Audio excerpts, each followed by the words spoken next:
Lorsque l'homme va rentrer dans la genèse éthérique de sa parole, sa vision de la forme ou des mémoires qui gravitent autour d'une conscience va être totale. Parce que lui va devenir identitaire dans son champ éthérique pour démasquer ou divulguer le mensonge qu'il y a derrière. La vision éthérique de sa parole, c'est tout simplement d'établir avec l'invisible et sa conscience dans la matière, une unité de conscience qui ne se divisera jamais. La conscience supramentale a pour mandat d'harmoniser l'homme et non pas de lui créer d'autres formes pensées ou d'autres croyances. Elle a pour mandat d'harmoniser l'homme dans sa conscience avec ce qu'il doit faire dans sa matière pour lui-même harmoniser tous ses corps. Une fois qu'une conscience éthérique est descendue dans l'homme, il a la capacité de s'harmoniser tout le temps avec ce qu'il vit.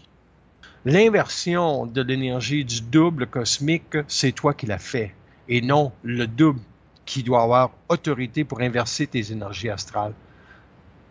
Mais, c'est nouveau, ça, pour moi. Oui, bien, justement, c'est nouveau pour moi aussi. Fait que je pense que ça vaut la peine aussi d'approfondir ce sujet-là, également pour le bénéfice des auditrices et auditeurs qui vont écouter l'enregistrement. Donc, comment qu'on fait pour inverser ce rapport avec le double?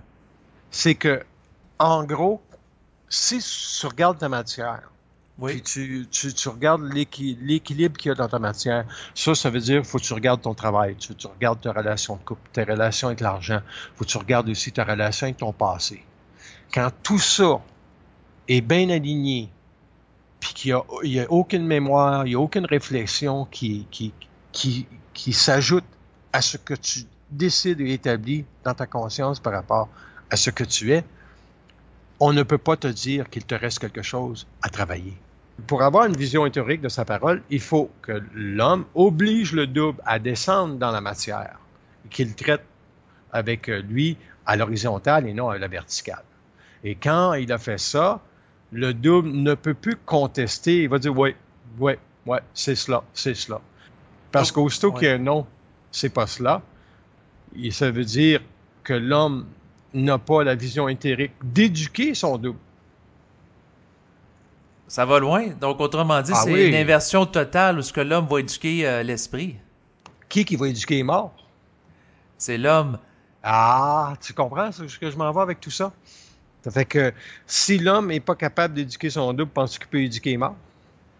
Non. Et voilà. Penses-tu que le double est plus intelligent que toi au niveau de la capacité de faire fonctionner un couple? Dans la matière, non.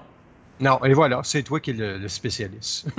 Oui, dans la matière, mais au niveau théorique, en termes de compréhension puis de lecture. OK. Oui. Donc, ça veut dire que le double, il n'est pas encore descendu par ta conscience dans la matière. Si à quelque part le double conteste quelque chose que tu dis, c'est parce que quelque part, tu n'as pas tout intégré son énergie dans la fusion, tu n'as pas tout intégré son intelligence, ça veut dire qu'il te reste encore des voiles. C'est ça, tu n'es pas dans une unité de conscience. Vous venez d'entendre un extrait audio de l'enregistrement MP3 s'intitulant « La vision éthérique de sa parole » d'une durée de 1h41. C'est une entrevue de Marc de la Salle effectuée par moi-même, David Lévesque. Vous pouvez l'acheter sur le site web marcdelasalle.com. Au revoir.